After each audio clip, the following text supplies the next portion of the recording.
प्रकृति या nature of public administration.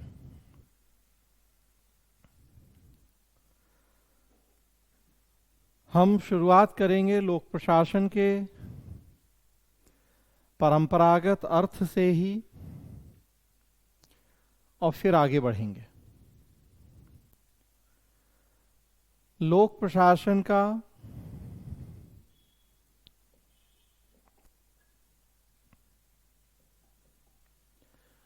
परंपरागत अर्थ किया हमने जनता के हित में किया गया सरकारी कार्यों का प्रशासन। जनता का हित और सरकारी कार्य से हमने लोक प्रशासन की संज्ञा दी। हम देखते हैं कि सरकार के या गवर्नमेंट के 3 अंग होते हैं,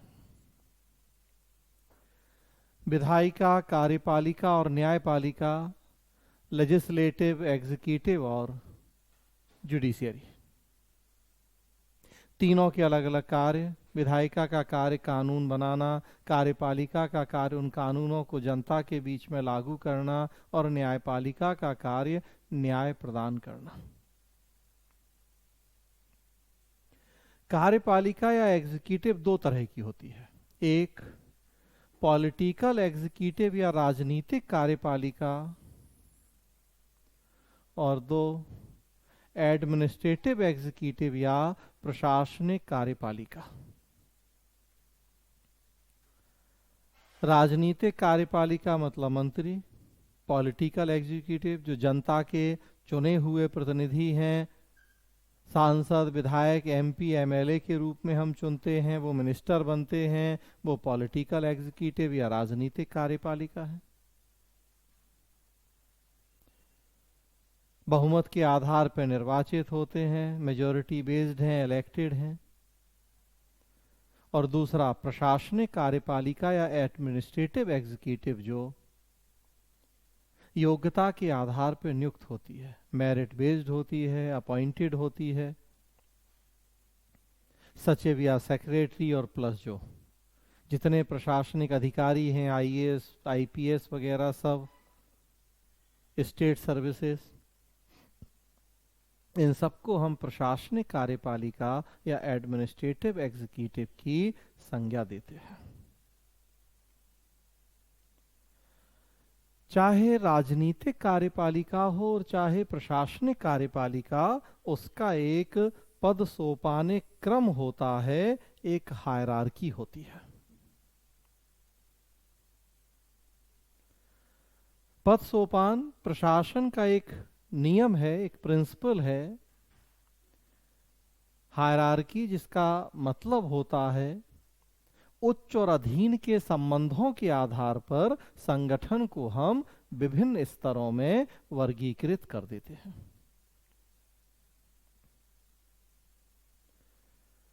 जिले में पुलिस प्रशासन की संरचना आप देखिए तो एसपी, सुपरिटेंडेंट ऑफ पुलिस, पूरे जिले में पुलिस प्रशासन का मुखिया होता है।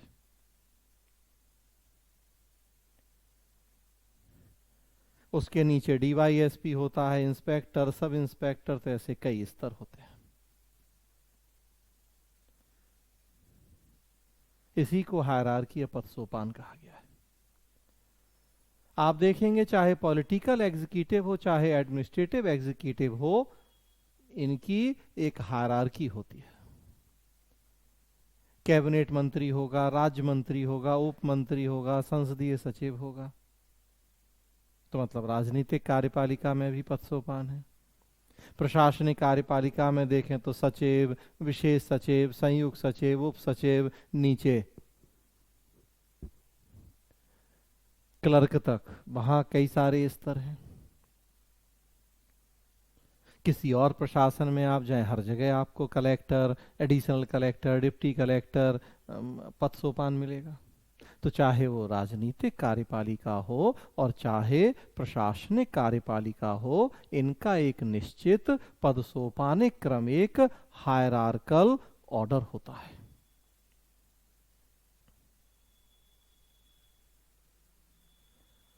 परंपरागत अर्थ है सरकारी कार्यों का प्रशासन लोक प्रशासन है। सरकार के 3 अंग हैं, विधायिका, कार्यपालिका, न्यायपालिका। और अगर हम लोक प्रशासन के संकुचित दृष्टिकोण या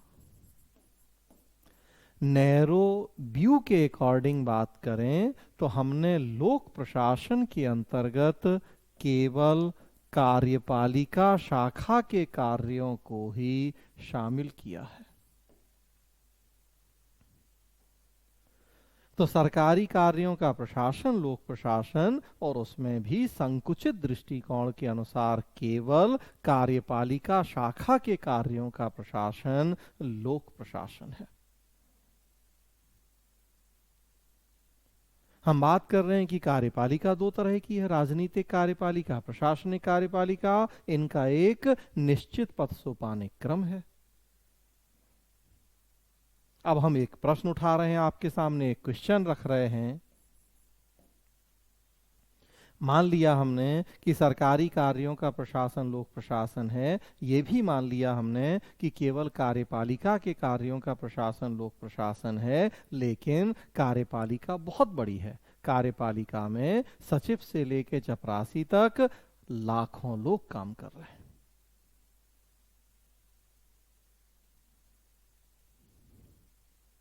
सचिव से लेके चपरासी मतलब कि पूरे अगर लोक प्रशासन को देखें, कई करोड़ कर्मचारी काम कर रहे हैं हमारे देश में। केंद्र सरकार, राज्य सरकार सबको मिला दें तो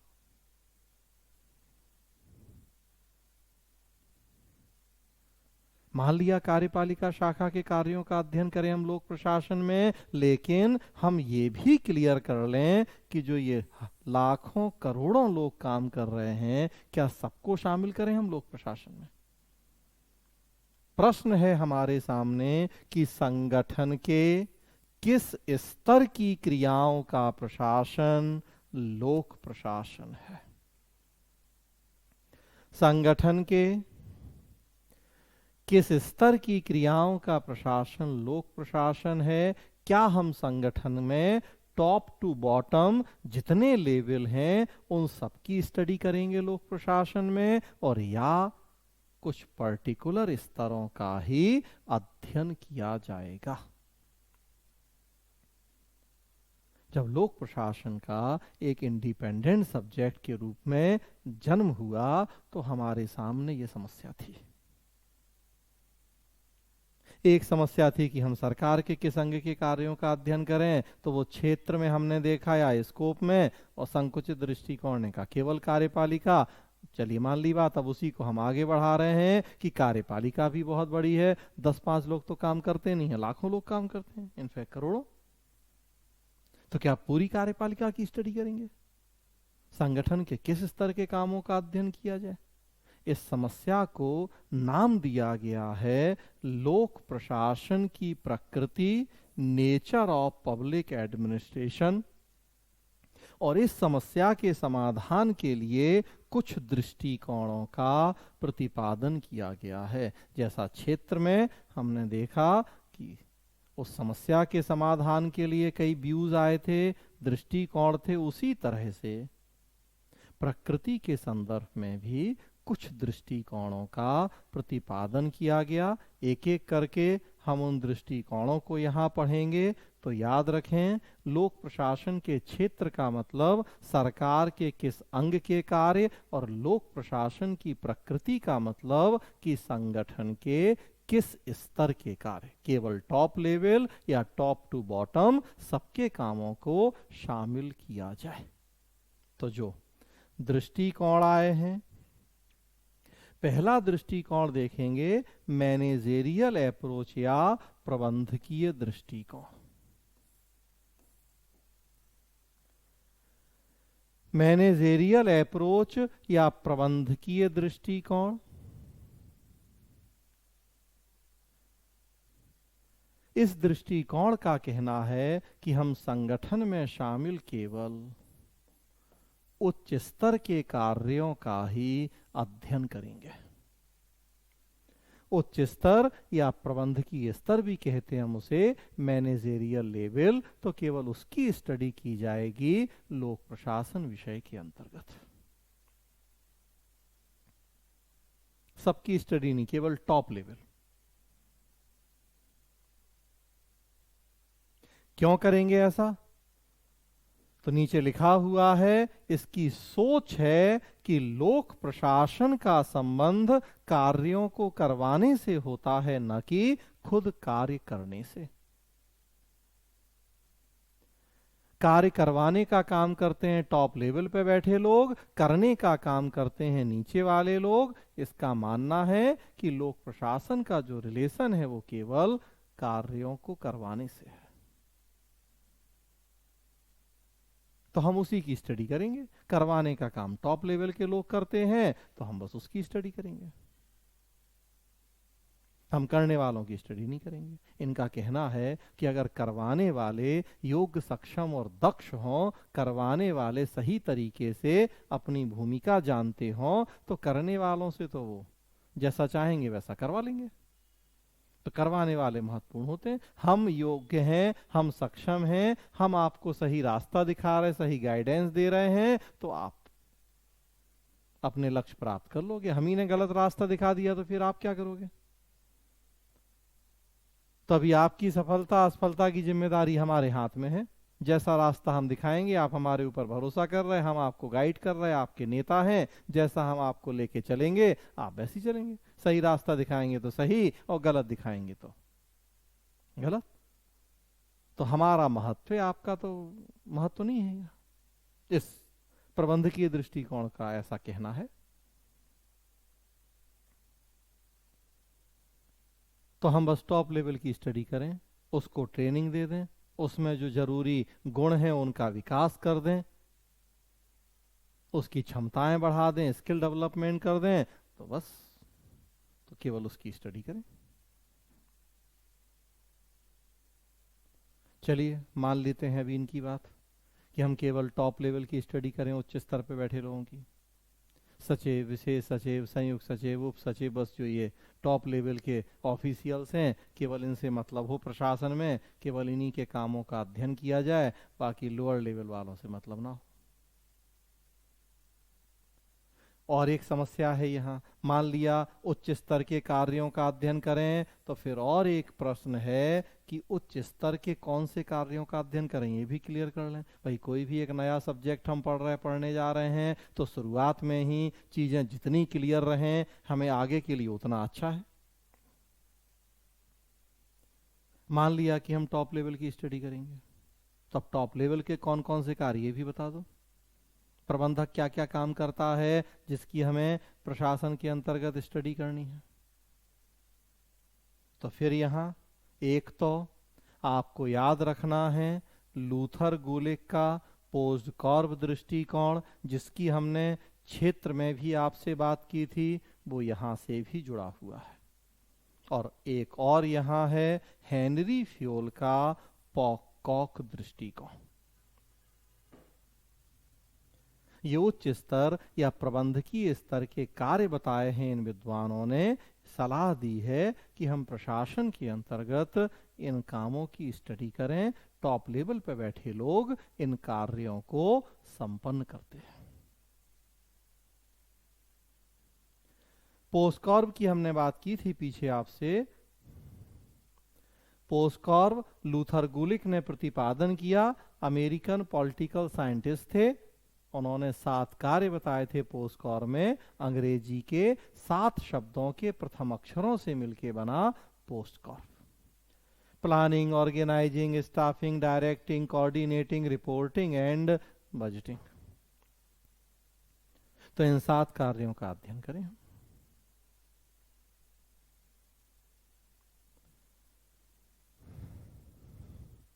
और एक विद्वान हेनरी फ्योल।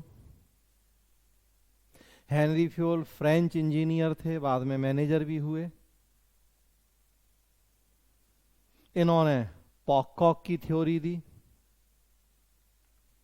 इन्होंने 5 कार्य बताए, जैसा लूथर गुलिक ने पोस्टकॉर्ब दिया, इन्होंने पॉकॉक। इनफैक्ट पहले हेनरी फ्योल का पॉकॉक आया, उसके बाद लूथर गुलिक का पोस्ट कॉर्व आया। ये जरूर है कि पॉककॉक की तुलना में पोस्ट कॉर्व दृष्टिकोण ज्यादा पॉपुलर हो गया, लेकिन पहले पॉककॉक आया था। लूथर गुलिक ने पॉककॉक को ही रिवाइज करके कुछ उसमें सुधार को चेंज करके पोस्ट कॉर्व कर दिया था।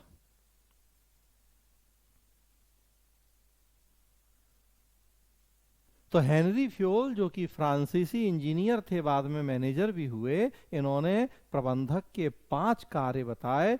पॉककॉक कहते हैं संक्षेप में हम उन्हें, अंग्रेजी के 5 शब्दों के प्रथम अक्षरों से मिलके बना है वो। पहला देखिए आप, पी फॉर प्लानिंग या नियोजन करना, ये पोस्ट कॉर्व में भी है। दूसरा ओ फॉर ऑर्गेनाइजिंग या संगठन बनाना, ये भी देखिए पोस्ट कॉर्व में है। तीसरा यहां अतिरिक्त है, कमांडिंग या आदेश देना, ये पोस्ट कॉर्व में नहीं था। पोस्ट कॉर्व की हम आलोचना कर रहे थे कि पोस्ट कॉर्व में लूथर गुलिक ने 7 कार्य बताए हैं, वो पूरे नहीं हैं, अधूरे हैं। और देखिए अब एक ये इन्होंने बात की है आदेश देना, कमांडिंग, ये गुलिक ने नहीं बताई पोस्ट कॉर्व में। एक देखें कोऑर्डिनेटिंग या समन्वय करना, ये भी पोस्ट कॉर्व में था। और फिर और एक अतिरिक्त देखें, कंट्रोलिंग या नियंत्रण करना, ये पोस्ट कॉर्व में नहीं। तो हेनरी फ्योल के अनुसार हमें इन 5 कार्यों का अध्ययन करना है प्रशासन के अंतर्गत। ये उच्च स्तर या प्रबंधकीय स्तर पर बैठे व्यक्ति के कार्य हैं। Planning, organising, commanding, coordinating and controlling. तो ये पहला दृष्टिकोण था मैनेजरियल अप्रोच या प्रबंधकीय दृष्टिकोण, जिसने टॉप लेवल या उच्च स्तर के कार्यों के अध्ययन की बात की। और उच्च स्तर के कौन से कार्य, तो याद रखेंगे पोस्ट कॉर्व, पॉककॉक। कई और विद्वान भी हुए हैं जिन्होंने इसी तरह के विचार दिए हैं। किसी ने पीओएमसी की बात की है, किसी ने पीओएसएलसी की बात की है, किसी ने पीओसी की बात की है। तो अलग अलग विद्वानों ने व्याख्याएं की, अपने अनुसार उन्होंने बताया कि हम किन किन कार्यों की स्टडी करें। पीओएमसी में आप देखेंगे तो एम एक नया शब्द है, ये है मोटिवेटिंग या अभिप्रेरणा, अभिप्रेरित करना। पीओएसएलसी में एल अतिरिक्त है, ये है लीडिंग, नेतृत्व करना। तो आप हर विद्वान का अपना एक आइडिया है, अपना एक विचार है। सबसे प्रचलित हुआ है वो लूथर गुलिक का पोस्ट कॉर्व, जिसमें 7 काम उन्होंने बताए। तो ये पहला दृष्टिकोण था, प्रबंधकीय दृष्टिकोण या मैनेजरियल अप्रोच। दूसरा देखें इंटीग्रेटेड अप्रोच या एकीकृत दृष्टिकोण। इंटीग्रेटेड अप्रोच या एकीकृत दृष्टिकोण, इन्होंने कहा कि हम संगठन में शामिल सभी स्तरों की क्रियाओं का अध्ययन करेंगे, टॉप टू बॉटम, सबको साथ लेके चलें। एकीकृत या इंटीग्रेटेड अप्रोच। ये टुकड़ों टुकड़ों में देखने का मतलब नहीं है कि केवल टॉप लेवल की स्टडी, नीचे वालों को छोड़ दें, ऐसा नहीं। इस दृष्टिकोण के अनुसार जितना कार्य करवाने वाला महत्वपूर्ण होता है, उतना ही कार्य करने वाला भी महत्वपूर्ण होता है। कार्य करवाने वाले का महत्व है और कार्य करने वाले का भी महत्व है। भाई हम आपको सही रास्ता दिखा रहे हैं, लेकिन अल्टीमेटली उस रास्ते पे चलना तो आपको है। हम बात कर रहे थे पीछे कि भाई हमने तो एक बार बता दिया आपको इंट्रोडक्टरी क्लास में कि क्या पढ़ें, कैसे पढ़ें, क्या लिखें, कैसे लिखें। अब करोगे तो आप ही, हम थोड़ी एग्जाम हॉल में आपका आंसर लिखने आएंगे कि वहां बताने आएंगे, वो तो आप ही को करना है। हम तो आप सबको एक जैसा बता पढ़ा रहे हैं, लेकिन कुछ आप में से पास होते हो, कुछ पास नहीं होते, कुछ को ज्यादा अच्छे नंबर आते हैं, कुछ को कम अच्छे नंबर आते हैं। तो अब ये किसकी कमी या गलती? हमारी नहीं है, ये तो आपकी है। हर आदमी को आपको भगवान ने अलग अलग क्षमताएं दी हैं, अलग अलग क्रिएटिविटी दी है, अलग अलग सबके लिए कुछ सोच के रखा है कि किसे क्या करना हो, बनना है। तो यहाँ केवल हमारी भूमिका नहीं है, यहाँ आपकी भी भूमिका है। जितना महत्व हमारा है उतना या उससे कहीं ज्यादा महत्व आपका है। तो ये एकीकृत दृष्टिकोण है कि भाई टॉप टू बॉटम, सचिव से लेके चपरासी, सबका महत्व है। हम सबके कार्यों का अध्ययन करेंगे। सचिव अपने काम करता है, चपरासी अपने काम करता है। चपरासी के काम सचिव नहीं कर सकता, सचिव के काम चपरासी नहीं कर सकता। सबका महत्व है, कैसे किसी को इग्नोर कर दें। 2 दिन चपरासी प्यून छुट्टी पे चला जाएगा तो सचिव अपने केबिन में झाड़ू लगाएगा? कभी नहीं। अपने हाथ से पानी भर के पीने में तो दिक्कत होती है। डस्टिंग करेगा, कमरे की सफाई करेगा? कभी नहीं। तो फिर अगर चपरासी सचिव के काम नहीं कर सकता तो सचिव भी चपरासी के काम नहीं करता है। सबका अपना अपना महत्व है, सबकी अपनी योग्यताएं क्षमताएं, उसके अकॉर्डिंग भाई हमने कार्य विभाजन किया है, सब अपने अपने काम कर रहा है। अब ये कहना कि इसका महत्व है उसका नहीं है, तो ऐसा ठीक नहीं। हमें सबको साथ लेके चलना पड़ेगा। इवन इस दृष्टिकोण का तो कहना है कि हम हर उस व्यक्ति के कार्यों का अध्ययन करें जो डायरेक्टली या इनडायरेक्टली संगठन के उद्देश्य प्राप्ति से जुड़ा हो। सचिव से लेकर चपरासी तक का अध्ययन तो करना ही है। इवन हर उस व्यक्ति के कार्यों का अध्ययन जो प्रत्यक्ष या परोक्ष रूप से संगठन के उद्देश्य प्राप्ति से जुड़ा है।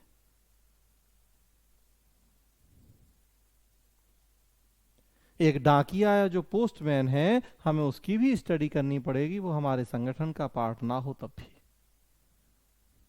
डाकिया या पोस्टमैन देखिए आप, एक अलग संगठन है, अलग डिपार्टमेंट है, लेकिन उसका काम है बाकी जगह डाक तार की व्यवस्था करना। समय पे डाक देगा तो हम ज्यादा बेहतर ढंग से अपना काम कर पाएंगे, और समय पे डाक नहीं देगा तो हम अपना काम बेहतर ढंग से नहीं कर पाएंगे। तो वो भी महत्वपूर्ण है, हमें उसको भी ध्यान में रखना पड़ेगा। उसकी भी क्षमताओं दक्षताओं को बढ़ाने के लिए सोचना पड़ेगा। अच्छी सुविधाएं, अच्छे वेतन देने पड़ेंगे, क्योंकि उसके कामों का भी असर हमारे संगठन के कामों पे पड़ेगा।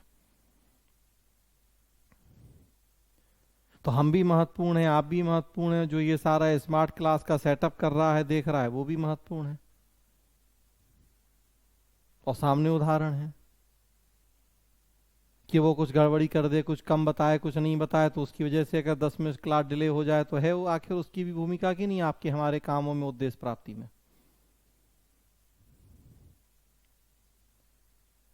तो अगर हम उसको भी इग्नोर कर दें आज की डेट में, तो भाई तब भी आप और हम अपने काम बेहतर ढंग से नहीं कर पाएंगे, अपने उद्देश्यों को बेहतर ढंग से प्राप्त नहीं कर पाएंगे। जबकि वो हमारे संगठन का पार्ट नहीं है, वो तो अलग कोई संगठन या व्यक्ति है, हमने बस एक सर्विस उससे ली है। लेकिन अब सर्विस ली है तो वो जुड़ तो गया है हमसे, डायरेक्टली या इनडायरेक्टली वो हमारे कामों गतिविधियों को प्रभावित कर रहा है, तो हम उसे भी इग्नोर नहीं कर सकते। एक कंपनी का इंटरनेट कनेक्शन ढंग से नहीं चल रहा, दूसरे का चल रहा, नहीं चल रहा, कभी दिक्कत है, तो वो भी तो देखे जुड़ा है हमसे कि नहीं जुड़ा है। अब इंटरनेट कंपनी एयरटेल या जियो या हाथवे हमारी तो नहीं है, हमारे हाथ में नहीं है, लेकिन हमसे जुड़ी है, हमारे कामों, आपके कामों, गतिविधियों को प्रत्यक्ष या परोक्ष रूप में प्रभावित कर रही है। तो हम उसे भी इग्नोर नहीं कर सकते कि एयरटेल ज्यादा अच्छा है कि जियो की, हाथवे की, क्या। तो हर वो व्यक्ति जो प्रत्यक्ष या अप्रत्यक्ष रूप से संगठन के उद्देश्य प्राप्ति से जुड़ा होता है, हमें उस सबका ध्यान रखना है, सबके कामों का अध्ययन करना है, सबको कार्यकुशल बनाना है। तभी हम प्रशासन के स्वरूप को वास्तव में समझ पाएंगे। तो जो हमारी सोच होनी चाहिए वो एकीकृत या इंटीग्रेटेड होनी चाहिए, जिसमें हम सबको साथ लेके चले। तो ये दूसरा दृष्टिकोण था। और तीसरा दृष्टिकोण देखिए, मॉडर्न अप्रोच या आधुनिक दृष्टिकोण। ये बिल्कुल वही दृष्टिकोण है जो हमने लोक प्रशासन के क्षेत्र में पढ़ा है। कॉपी है बातें।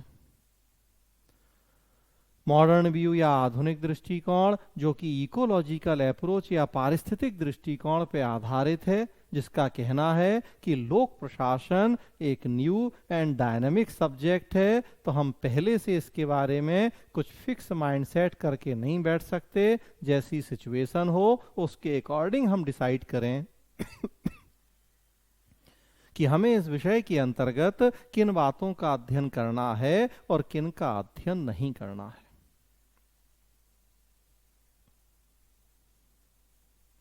जैसी सिचुएशन, जैसी परिस्थिति हो, उसके अकॉर्डिंग डिसाइड किया जाए। तो बिल्कुल जो क्षेत्र में हमने पढ़ा था वही यहां है।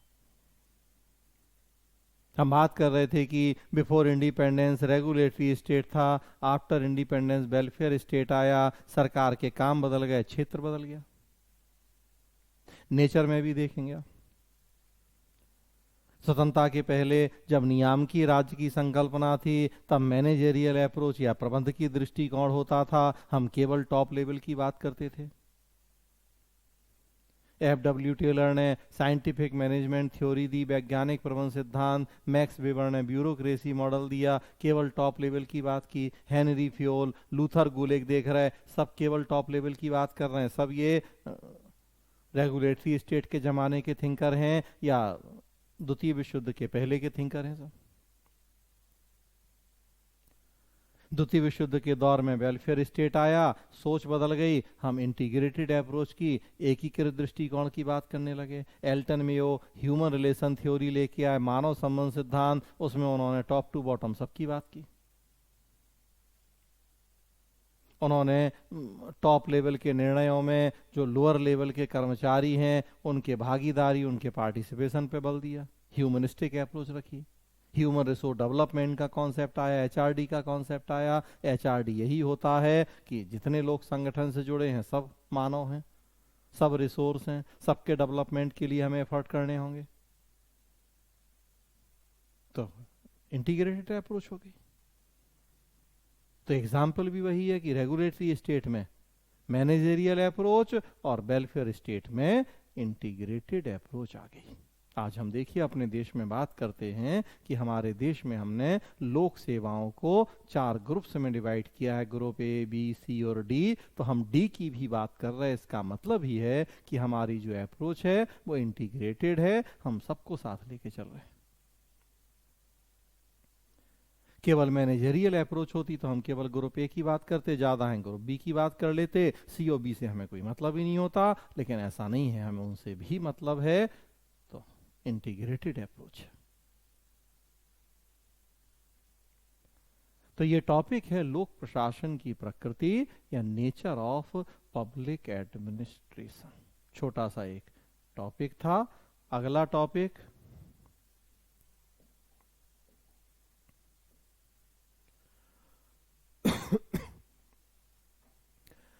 अगला टॉपिक है लोक प्रशासन का महत्व, इम्पोर्टेंस ऑफ पब्लिक एडमिनिस्ट्रेशन। लोक प्रशासन का महत्व, इम्पोर्टेंस ऑफ पब्लिक एडमिनिस्ट्रेशन। हम इसमें लोक प्रशासन के महत्व की बात करेंगे और फिर वर्तमान समय में लोक प्रशासन का महत्व या प्रासंगिकता कितनी है उसकी भी चर्चा होगी।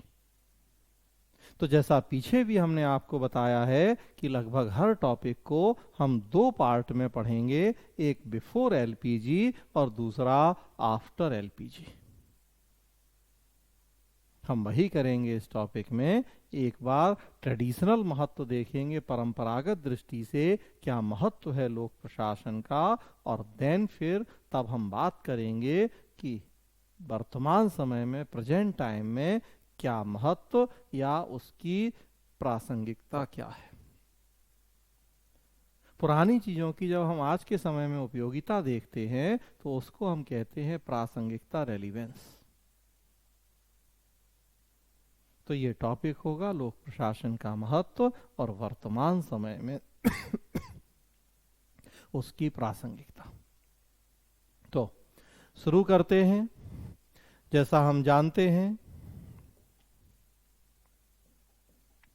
कि लोक प्रशासन, पब्लिक एडमिनिस्ट्रेशन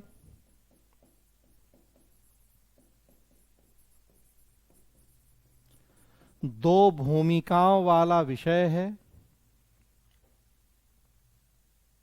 लोक प्रशासन एक कार्य या प्रक्रिया भी है जो कि व्यावहारिक पक्ष है, एप्लीकेशन पार्ट,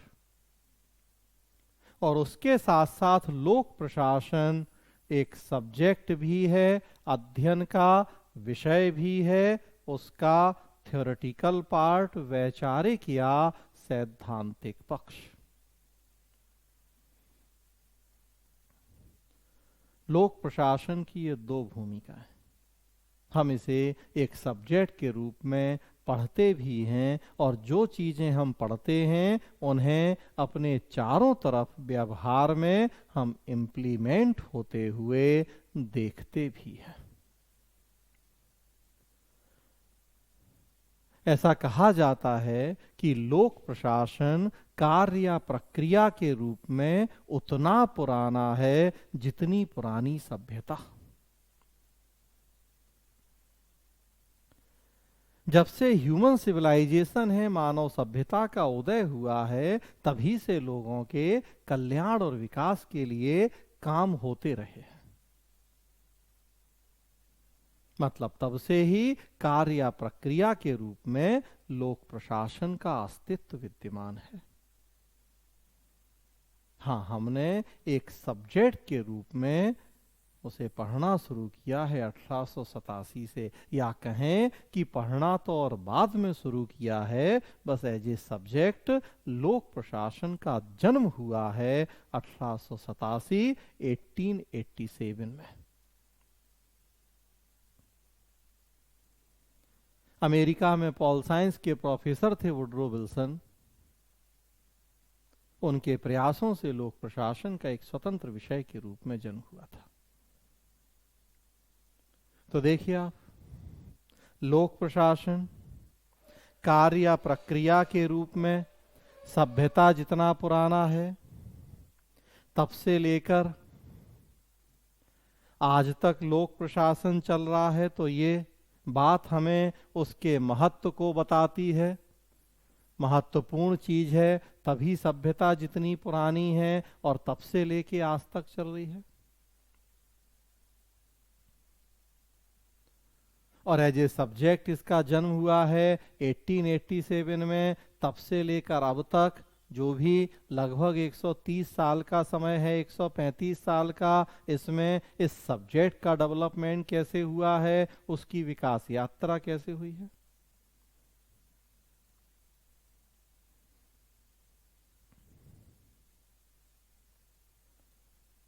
तो लोक प्रशासन का महत्व, लोक प्रशासन का विकास, महत्व कार्य या प्रक्रिया के रूप में, उसका जो अप्लाइड पक्ष है, व्यावहारिक पक्ष है, उस रूप में, और अध्ययन का विषय जो उसका थ्योरी पार्ट है, उस रूप में।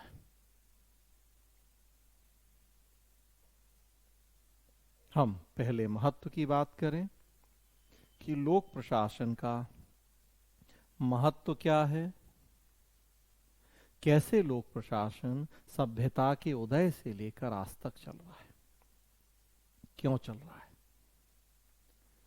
3 पॉइंट के अंतर्गत हम लोक प्रशासन के महत्व की बात करते हैं। स्क्रीन पर दिख रहे हैं आपको। एक है सभ्यता के उदय से लेकर आज तक, दूसरा है व्यक्ति के जीवन में पालने से लेकर चिता तक, और तीसरा है प्रशासी राज्य की संकल्पना, concept of administrative state. In 3 point के अंतर्गत लोक प्रशासन के महत्व की चर्चा की जाती है। प्रशासी राज्य को फिर हम और डिफाइन करते हैं और डिस्कस करते हैं, तो उसके अंतर्गत फिर कुछ पॉइंट और हैं जो लोक प्रशासन के महत्व से जुड़े हुए हैं। तो देखिए एक एक करके तीनों बातें। पहला है सभ्यता के उदय से लेकर आज तक। ऐसा माना जाता है कि जब से मानव सभ्यता का जन्म हुआ है, तभी से लोक प्रशासन का भी व्यावहारिक रूप में जन्म हो गया है। लोगों के हित, लोगों के कल्याण के लिए काम होते रहे। अगर हम सिंधु घाटी सभ्यता से ही शुरुआत माने अपने देश में सभ्यता की, हड़प्पा सभ्यता से, तो आप देखिए सिंधु घाटी सभ्यता से जुड़ी जो हमें जानकारियां मिलती हैं, उनसे बड़ी आसानी से ये निष्कर्ष निकल पाता है कि लोगों के हित के लिए काम होते रहे। सड़कें चौड़ी थीं, सड़कों पर सफाई की व्यवस्था थी, रोड साइड के जो घर थे उनके दरवाजे खिड़कियां रोड साइड ना खुल के बगल में गली में खुला करते थे। एक सार्वजनिक स्नानागार था जिसका धार्मिक के अलावा प्रशासनिक महत्व भी था। छोटी छोटी बहुत सारी जानकारियां जो हमें मिलती हैं इंडस वैली सिविलाइजेशन के बारे में। तो देखिए, अगर सड़कें चौड़ी थीं और उन पर सफाई की व्यवस्था थी, मतलब हम बड़ी आसानी से ये निष्कर्ष निकाल सकते हैं कि प्रयास सामूहिक थे और कहीं ना कहीं उद्देश्य लोगों का हित था। सड़कें चौड़ी और उन पर सफाई की व्यवस्था ये कोई निजी व्यक्ति अपने निजी लाभ या स्वार्थ के लिए नहीं करेगा। प्रयास सामूहिक होगा और उद्देश्य कहीं ना कहीं जनता का हित।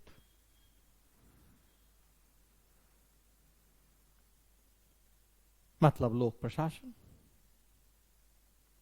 तो तभी से लोक प्रशासन का अस्तित्व, और आज तक हमेशा आप देखेंगे कभी कोई समय, कोई टाइम पीरियड आपको ऐसा नहीं मिलेगा जब प्रशासन ना रहा हो। हाँ, ये जरूर है कि समय बदला, परिस्थिति बदली, तो प्रशासन के स्वरूप में परिवर्तन अवश्य देखने को मिला। मौर्य काल में वेलफेयर स्टेट का कॉन्सेप्ट प्रचलन में था। अब मुगल काल में भी वेलफेयर स्टेट रहा हो जरूरी नहीं है। हाँ, लेकिन प्रशासन मौर्य में भी था, मुगल में भी और ब्रिटिश में भी। अशोक ने जनता के कल्याण विकास के लिए ढेरों प्रयास किए, अकबर ने भी किए। हो सकता उतने नहीं किए हों, लेकिन प्रशासन तो हमेशा रहा। भले वो रेगुलेटरी ही रहा हो, वो भी तो लोक प्रशासन ही है। कि रेवेन्यू कलेक्शन या लॉ एंड ऑर्डर, तो वो भी लोक प्रशासन का ही पार्ट है, हम देखते हैं। और वो तो हमेशा से रहा ही रहा है, वेलफेयर हो या ना हो। दूसरा पॉइंट देखें, पालने से लेकर चिता तक, बॉम्ब टू टॉम्ब। पहले पॉइंट में हम बात कर रहे हैं कि जब से हमारी सभ्यता है तब से लेकर आज तक। अब दूसरे पॉइंट में देखें कि जब से व्यक्ति जन्म लेता है तब से लेकर उसकी मृत्यु तक। पुनः हम लोक प्रशासन की भूमिका देख सकते हैं। व्यक्ति जन्म लेता है तभी से हमारे जीवन में लोक प्रशासन की भूमिका शुरू हो जाती है, और जब तक व्यक्ति मरता नहीं है लोक प्रशासन की भूमिका चलती रहती है। बर्थ सर्टिफिकेट से लेके मृत्यु प्रमाण पत्र तक सारे काम देखिए, वो शिक्षा हो, स्वास्थ्य हो, रोजगार हो, बीमा हो, हमें जरूरत पड़ती है लोक प्रशासन की। आजकल तो बच्चे के जन्म के पहले से ही लोक प्रशासन की भूमिका शुरू हो जाती है। गर्भवती महिला को कई तरह के वैक्सीन लगाए जाते हैं, टीके लगाए जाते हैं। लिंग निर्धारण नहीं हो सकता, उसके लिए कानून बना है, मतलब वहीं से सरकार की लोक प्रशासन की भूमिका शुरू हो गई है। जो करवाएगा लिंग जांच तो दोषी होगा, वो कानून तोड़ेगा तो उसके खिलाफ एक्शन लिया जाएगा, चाहे वो करवाने वाला हो चाहे वो करने वाला हो। अगर कोई लिंग की जांच कर रहा है तो गलत है। तो मतलब जन्म भी नहीं लिया बच्चे ने और सरकार और लोक प्रशासन आ गए उसके जीवन में कि उस बच्चे का लिंग पता तो नहीं करवा रहे। तो जब तक व्यक्ति मर नहीं जा रहा है तब तक लोक प्रशासन की भूमिका है। तो ये दूसरा महत्व है। और लोक प्रशासन के इन्हीं सारे महत्व को देखते हुए वर्तमान राज्य को प्रशासी राज्य की संज्ञा दी गई है। लोक प्रशासन विषय से जुड़े हुए एक बड़े महत्वपूर्ण विद्वान हैं ड्वाइट वाल्डो। यहाँ स्क्रीन पे आपको उनका चेहरा भी दिख रहा है। अमेरिकन पॉलिटिकल साइंटिस्ट हैं ड्वाइट वाल्डो। इन्होंने वर्तमान राज्य को प्रशासी राज्य कहा। वर्तमान राज्य मतलब इन्होंने ये कॉन्सेप्ट दिया था 1948 के आसपास।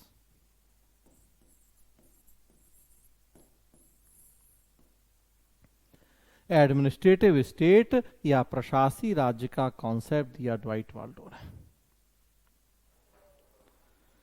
ड्वाइट वाल्डो की एक पुस्तक ही प्रकाशित हुई थी इसी नाम से, अ एडमिनिस्ट्रेटिव स्टेट। बात की थी उसमें उन्होंने प्रशासी राज्य की। क्या बताया उन्होंने? प्रशासी राज्य एक ऐसा राज्य जिसकी कल्पना हम बिना प्रशासन के कर ही नहीं सकते। कितनी बड़ी बात है, सोच के देखें। एक ऐसा राज्य जिसकी कल्पना बिना प्रशासन के कर पाना संभव नहीं है। राज्य का अस्तित्व प्रशासन के अस्तित्व के ऊपर निर्भर है, अगर इसी बात को हम दूसरे शब्दों में कहें तो। प्रशासन के महत्व की तरफ ही तो इशारा कर रही है ये बात, कि हम राज्य की कल्पना बिना प्रशासन के नहीं कर सकते। दूसरे शब्दों में कहा जाए तो प्रशासी राज्य एक ऐसा राज्य है जिसमें सरकार के तीनों अंगों में से जो एग्जीक्यूटिव या कार्यपालिका अंग है उसका महत्व बाकी दो की तुलना में ज्यादा होता है। ऐसे राज्य को हम प्रशासी राज्य की संज्ञा देते हैं, एडमिनिस्ट्रेटिव स्टेट।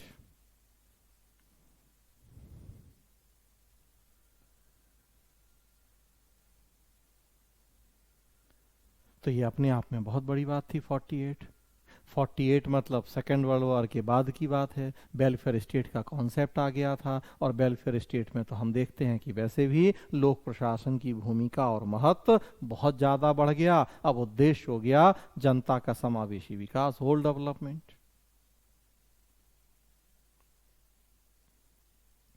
इंक्लूसिव ग्रोथ, जो चीजें हम देखते हैं, सबका साथ सबका विकास। तो स्वाभाविक सी बात है कि लोक प्रशासन की भूमिका बहुत ज्यादा बढ़ गई वेलफेयर स्टेट में। उसी संदर्भ में ड्वाइट वाल्डो ने ये प्रशासी राज्य या एडमिनिस्ट्रेटिव स्टेट का कॉन्सेप्ट दिया।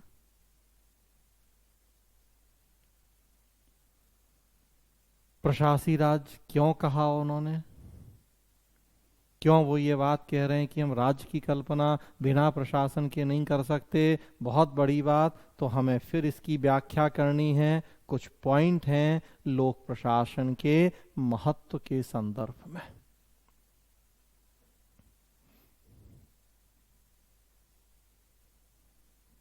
देखिए एक एक करके क्या पॉइंट। क्यों ड्वाइट वाल्डो ने प्रशासी राज्य का कॉन्सेप्ट दिया? लोक प्रशासन क्या क्या काम करता है? सबसे पहली चीज देखें तो लोक प्रशासन सरकार के उद्देश्यों को प्राप्त करने का एक साधन है।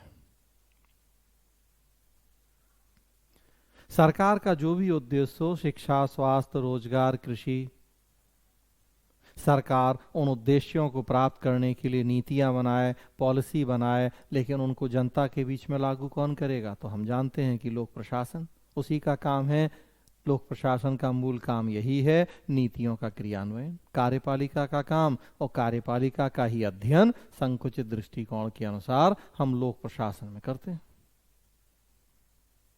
तो ये सबसे पहला महत्व है कि विधायिका में नीतियां, कानून बनते हैं, उनको सही तरीके से जनता के बीच में लागू करने की जिम्मेदारी लोक प्रशासन की होती है। नीतियां जितना बेहतर तरीके से लागू होंगी, हम उतना ही बेहतर तरीके से सरकार के निर्धारित उद्देश्यों की प्राप्ति को सुनिश्चित कर पाएंगे।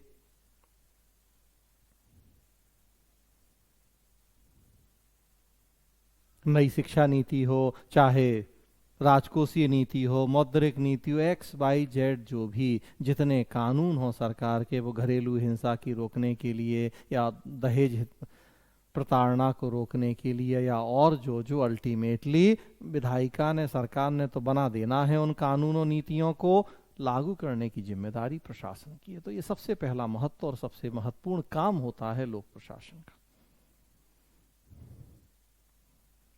आगे बढ़ें तो दूसरा महत्व है कि उद्देश्यों के निर्धारण में भी भूमिका होती है इसकी। तो याद रखें कि लोक प्रशासन केवल नीतियों का क्रियान्वयन ही नहीं करता, बल्कि नीतियों के निर्माण में भी लोक प्रशासन की महत्वपूर्ण भूमिका होती है।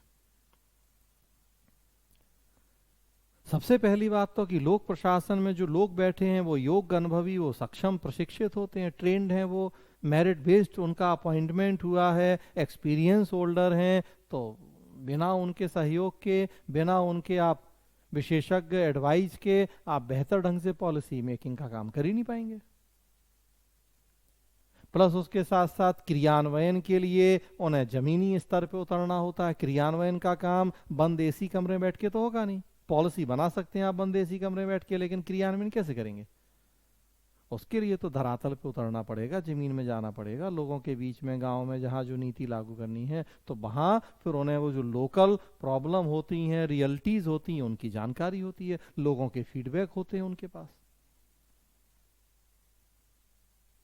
डेटा होता है सारा उनके पास। अब अगर उन सारी जानकारियों का हम यूज नहीं करेंगे पॉलिसी मेकिंग में, कभी भी रियलिस्टिक पॉलिसी बना नहीं पाएंगे। वो केवल हवाई नीतियां होंगी, कैसी, केवल ऐसी आइडियलिस्टिक नीतियां होंगी जो कहने सुनने के लिए शायद बहुत अच्छी हों, लेकिन उनकी व्यावहारिक उपयोगिता उतनी नहीं हो। तो हमें अगर वास्तविक नीतियां बनानी है, कानून बनाने हैं, तो फिर निर्माण में भी हमें प्रशासन के विशेषज्ञ सहयोग की जरूरत होती है। तो ये दूसरा काम है।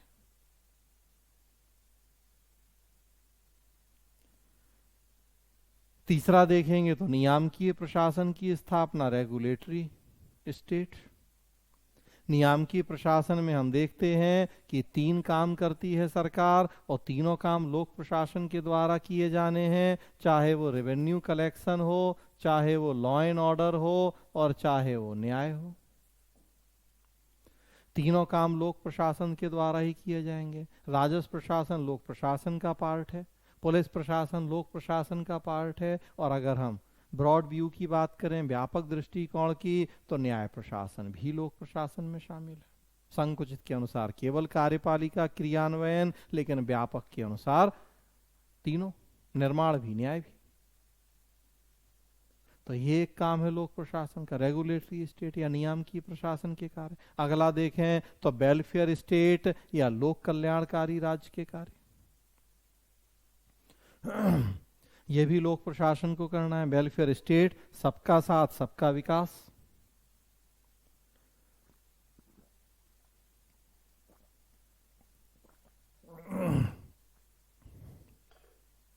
हर आंख से आंसू पहुंचना,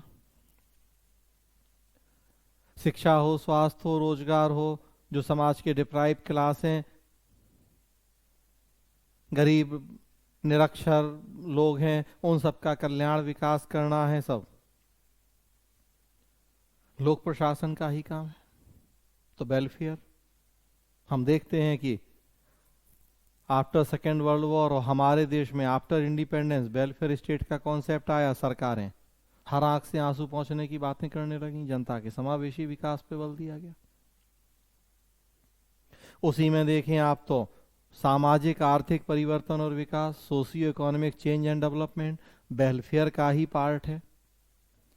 जब हम वेलफेयर में सबके विकास और सभी क्षेत्रों में विकास की बात करते हैं, तो सभी क्षेत्रों में सामाजिक भी है, आर्थिक भी है, राजनीतिक भी है, प्रशासनिक, धार्मिक, सांस्कृतिक। तो सामाजिक आर्थिक परिवर्तन विकास वेलफेयर का ही पार्ट है, लेकिन चूंकि बहुत महत्वपूर्ण है तो उसे हम अलग से भी दिखा देते हैं। और सामाजिक आर्थिक का मतलब आप भली भांति जानते हैं, हेल्थ, एजुकेशन, एम्प्लॉयमेंट, जितने तरह के काम हैं, आय की समानता, सामाजिक समानता, क्षेत्रीय समानता, गरीबी दूर करना, बेरोजगारी हटाना, जितने सामाजिक आर्थिक विकास और परिवर्तन के काम हैं, अल्टीमेटली उनसे जुड़ी नीतियां बनाता भी लोक प्रशासन है और लागू तो करना ही है।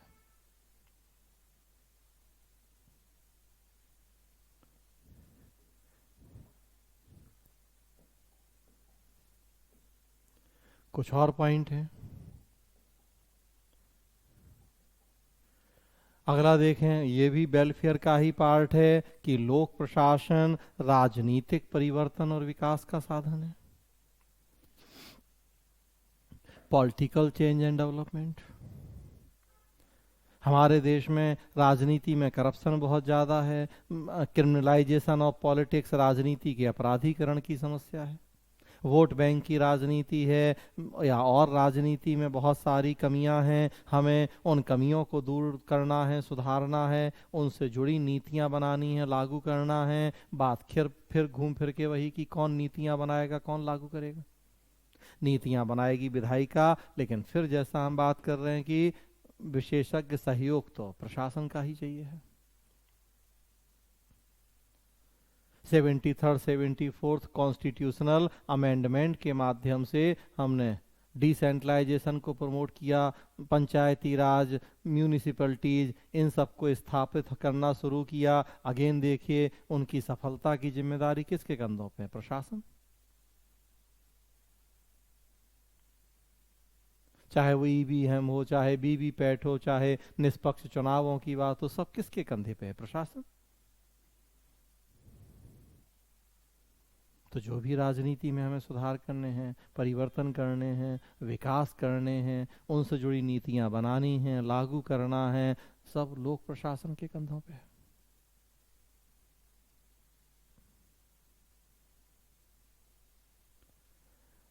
कुछ और पॉइंट हैं लोक प्रशासन के महत्व से जुड़े हुए। लोकतंत्र का रक्षक एवं वाहक होता है लोक प्रशासन। डेमोक्रेसी है, जनता के चुने हुए प्रतिनिधि हैं, बहुमत के आधार पर निर्वाचित हैं, कितने योग्य, सक्षम, दक्ष हैं या नहीं हैं उसमें डाउट है। हम अपने ही देश की बात करें, कोई हमने मिनिमम एजुकेशनल क्वालिफिकेशंस डिसाइड नहीं की हैं चुनाव लड़ने के लिए, वो एमपी हो, वो एमएलए हो। कुछ स्टेट्स में अब जाके लोकल लेवल पे योग्यताएं तय हो रही हैं, 8वीं पास, 10वीं पास, लेकिन एमपी एमएलए के नहीं, ले कुछ भी नहीं है। ऐसे लोग बस बहुमत के आधार पर चुने जाएंगे, मंत्री बनेंगे। अब उनको कौन सहयोग करेगा, कौन सपोर्ट करेगा? क्या वो खुद उतने सक्षम है कि बेहतर नीतियां बना पाए? वो तो बस इतना करेंगे कि चुनाव जीतने के लिए जनता से बड़े बड़े वायदे कर देंगे कि 2 करोड़ रोजगार की, 1 करोड़ की, और XYZ। लेकिन इस 1 करोड़ रोजगार को कैसे बनाना है, कैसे आएंगे, नहीं आएंगे, वो सब कौन करेगा? उन चुनावी वादों को पूरा करने के लिए नीतियां बनाना और लागू करना किसकी जिम्मेदारी है? कौन करेगा ये सब? तो लोकतंत्र की भी रक्षा तो इसी को करनी है। सही ढंग से लोकतंत्र चलता रहे, उसके लिए सपोर्ट इसी को करना है। प्रशासन ना हो तो कैसे लोकतंत्र बेहतर ढंग से काम करेगा? लोकतंत्र में तो ज्यादा जरूरत होती है प्रशासन की। इसीलिए क्योंकि भाई लोगों का शासन है, लोग अपनी मर्जी से अपने प्रतिनिधि चुनते हैं। अब वो कैसे प्रतिनिधि हैं, कितने सक्षम हैं या नहीं है, तो फिर प्रशासनिक सहयोग की तो एकदम अनिवार्य आवश्यकता है। वह कुछ और पॉइंट महत्व के देख रहे हैं आप। समाज में स्थायित्व, निरंतरता, परमानेंसी एंड कंटिन्यूटी लोक प्रशासन ही लाएगा। अगेन लोकतंत्र, राजनीति 4 दिन की चांदनी, आज है कल नहीं है। आज मंत्री मुख्यमंत्री हैं, कल नहीं रहेंगे, आएंगे जाएंगे। कई बार सरकारें नहीं रहेंगी, कहीं राष्ट्रपति शासन लगा है, प्रेसिडेंट रूल, कहीं कुछ, फिर भी सिस्टम चलता है। कौन चलाता है सिस्टम को? कौन समाज को स्थायित्व, निरंतरता देता है? तो प्रशासन। अक्सर देखिए राज्य में चुनाव हो रहे हैं, अभी चुनाव का माहौल है, सारे मंत्री, मुख्यमंत्री सब चुनाव में व्यस्त हैं, लेकिन सिस्टम फिर भी प्रॉपर चल रहा है राज्य का। तो कौन चला रहा है? मंत्री जी तो दिन भर में 4-4, 6-6 चुनावी सभाएं करने में व्यस्त हैं। कई बार प्रेसिडेंट रूल लग गया है आर्टिकल 356 में, कोई सरकार ही नहीं है, फिर भी सिस्टम चल रहा है। कौन चला रहा है?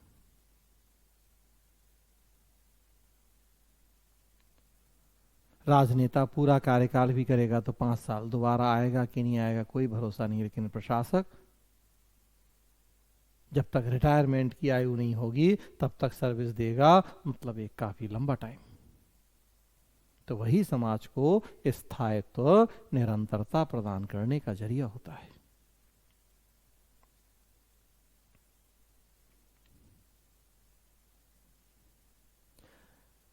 और देखिए एक और बहुत बड़ा महत्व है कि आजीविका का भी साधन है।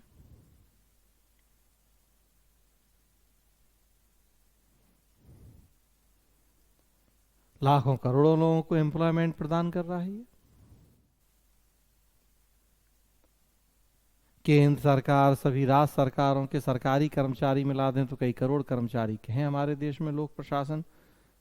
में जो काम कर रहे हैं, जिनको लोक प्रशासन नौकरी दे रहा है, अगर लोक प्रशासन ना हो तो इतने लाखों करोड़ों लोगों का क्या होगा?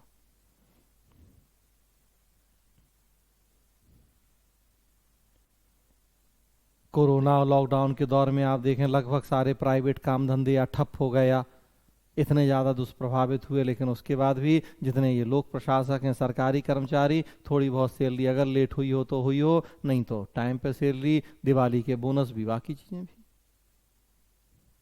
ना होता लोक प्रशासन तब इतने लोगों का और क्या होता।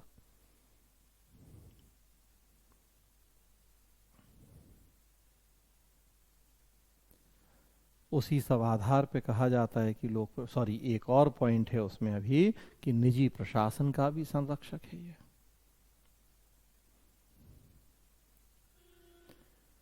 उद्देश्यों के अंतर के आधार पर प्रशासन के दो अंग हैं, एक लोक प्रशासन, दूसरा निजी प्रशासन। उद्देश्य अगर लोक हित होता है तो लोक प्रशासन, उद्देश्य अगर निजी हित होता है तो निजी प्रशासन। प्रशासन के दो अंग हैं, लेकिन उसमें भी आप देखेंगे कि एक अंग का दूसरे अंग के ऊपर वर्चस्व होता है।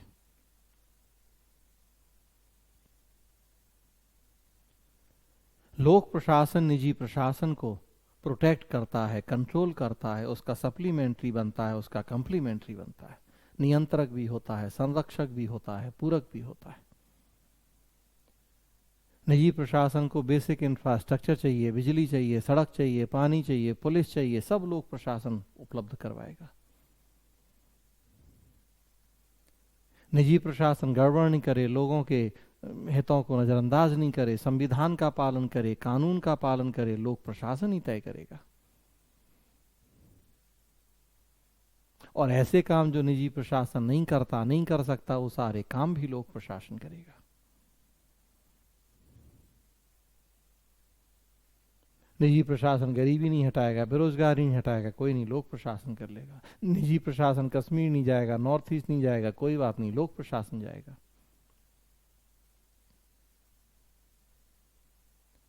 तो यह निजी प्रशासन को कंट्रोल भी करता है, उसे प्रोटेक्ट भी करता है, और साथ में उसका कम्प्लीमेंट्री भी होता है। लोक प्रशासन के ये जितने महत्व हैं सब आप देखेंगे कार्य या प्रक्रिया के रूप में महत्व हैं, उसके एप्लीकेशन पार्ट से जुड़ी हुई बातें हैं कि व्यवहार में लोक प्रशासन हमारे लिए, हमारे अड़ोस पड़ोस चारों तरफ क्या क्या क्या कार्य करता है। तो इसीलिए लोक प्रशासन के महत्व से जुड़ा एक लास्ट पॉइंट और है कि लोक प्रशासन एक अध्ययन का विषय भी है।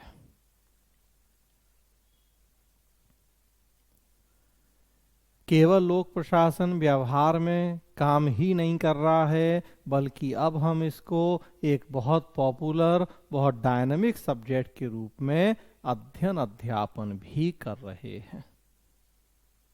तो ये भी अपने आप में एक महत्व है। सारी चीजें जो व्यवहार में होती हैं उन्हें एक सब्जेक्ट के रूप में नहीं पढ़ा जाता। सारी चीजें जो पढ़ी जाती हैं वो व्यवहार में लागू होए जरूरी नहीं होता। लोक प्रशासन के साथ दोनों बातें हैं कि लोक प्रशासन कार्य प्रक्रिया भी है, व्यवहार में काम कर रहा है, और साथ साथ लोक प्रशासन अध्ययन का विषय भी है। जो भी चीजें व्यवहार में घटित हो रही हैं उन सबको लागू भी कर रहे और साथ में एक सब्जेक्ट के रूप में पढ़ भी रहे हैं। हाँ, इतना जरूर है कि कार्य या प्रक्रिया के रूप में तो ये बहुत पुराना है, सभ्यता जितना पुराना, अध्ययन के विषय के रूप में बहुत नया सब्जेक्ट है ये। 1887 1887 में इस विषय का एक इंडिपेंडेंट सब्जेक्ट या स्वतंत्र विषय के रूप में जन्म हुआ है। तो ये लोक प्रशासन के महत्व से जुड़े हुए कुछ पॉइंट हैं। इन्हीं सब बातों को ध्यान में रखते हुए ड्वाइट वाल्डो ने एडमिनिस्ट्रेटिव स्टेट या प्रशासी राज्य की संकल्पना दी। ऐसा राज्य जिसकी कल्पना हम बिना प्रशासन के नहीं कर सकते। और एक विद्वान है डोनहम,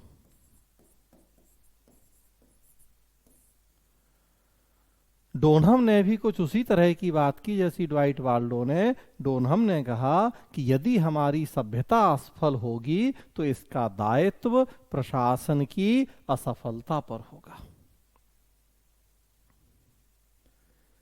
यदि हमारी सभ्यता असफल हो रही है तो इसका दायित्व प्रशासन की असफलता पे है। बात वही कि ड्वाइट वाल्डो राज्य की बात कर रहे हैं, डोनहम सभ्यता की, लेकिन घूम फिर के निष्कर्ष एक ही है कि प्रशासन का व्यापक महत्व है।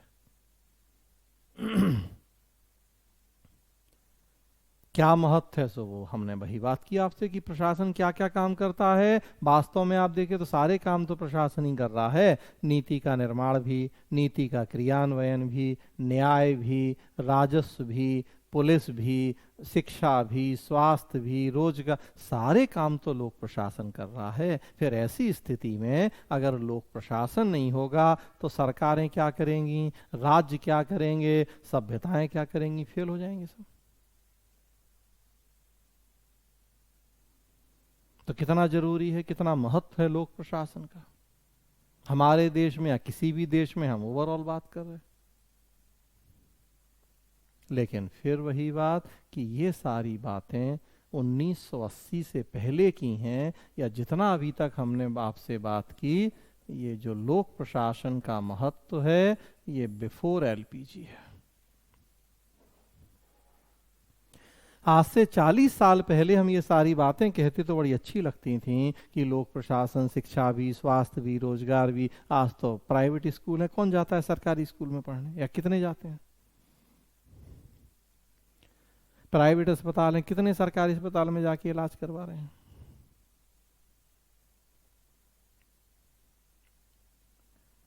प्राइवेट इंश्योरेंस कंपनियां आ गई हैं।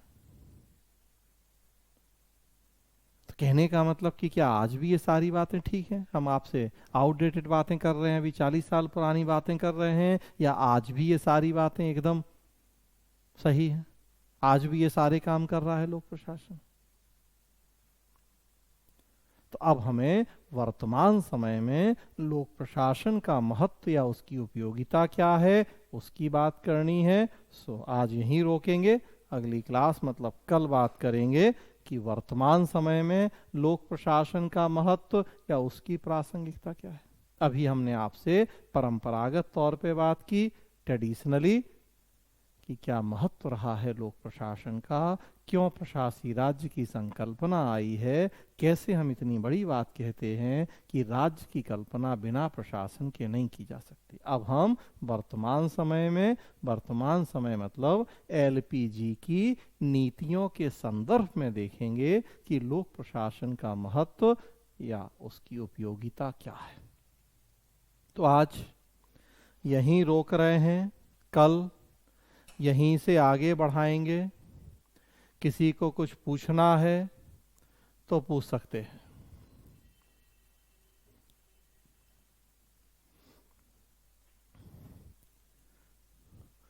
कोई कुछ पूछना चाहता है तो पूछ सकता है, अपना ऑडियो ऑन करें, कुछ पूछना है तो पूछ सकते हैं जी।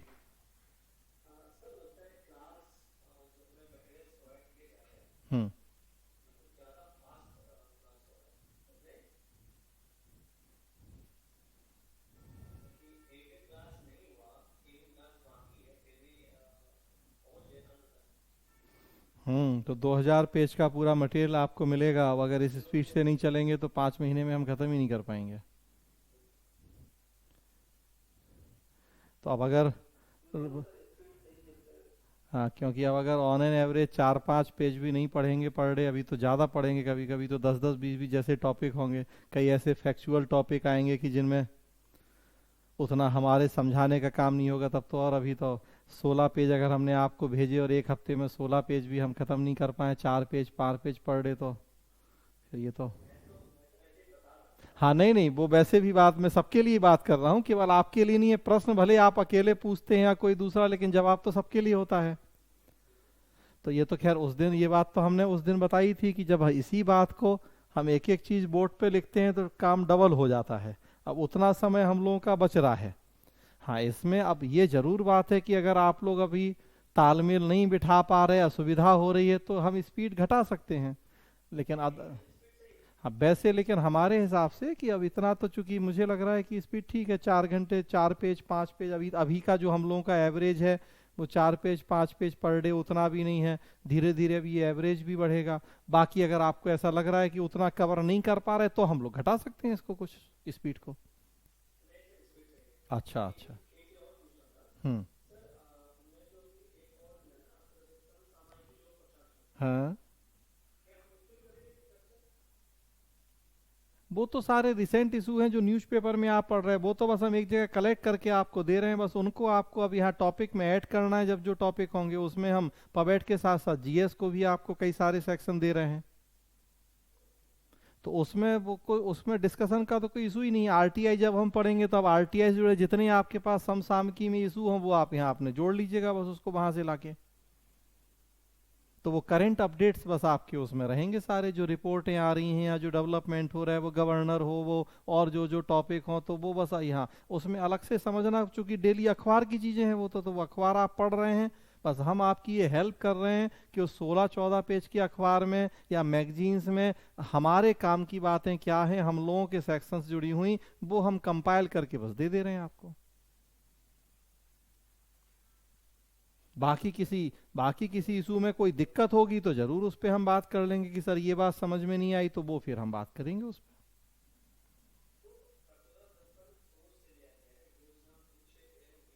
हम्म। जी जी। हम्म हम्म। हाँ, तो उसी समसामयिकी में भी बात कर रहे हैं। अल्टीमेटली होता क्या है, महीना भर जो न्यूज़पेपर में पढ़ते हैं वही फिर महीने में वो मैगजीन में आ जाता है। तो मैगजीन भी कोई अलग चीज थोड़ी होती है। अगर महीना भर ढंग से आपने न्यूज़पेपर पढ़ा तो कभी आपको प्रतियोगिता दर्पण पढ़ने की जरूरत ही नहीं है। प्रतियोगिता दर्पण में भी अल्टीमेटली क्या होता है कि वो महीने भर की न्यूज, कोई न्यूज़पेपर को ही तो कवर करते हैं कोई भी मैगजीन वाले। तो अब मान लीजिए अगर महाराष्ट्र में राज्यपाल सीएम का विवाद हुआ, वही वो विजन में अपना एक आर्टिकल के रूप में दे देते हैं उसको, तो बात तो वही होती है घूम फिर के उसमें भी।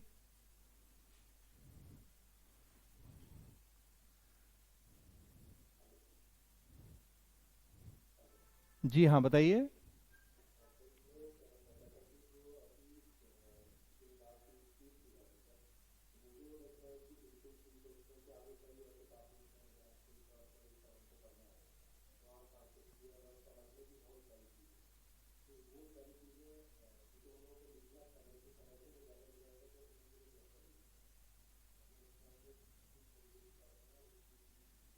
स्पीड ठीक है, मतलब अभी कहीं कोई समस्या तो नहीं हो रही है ना?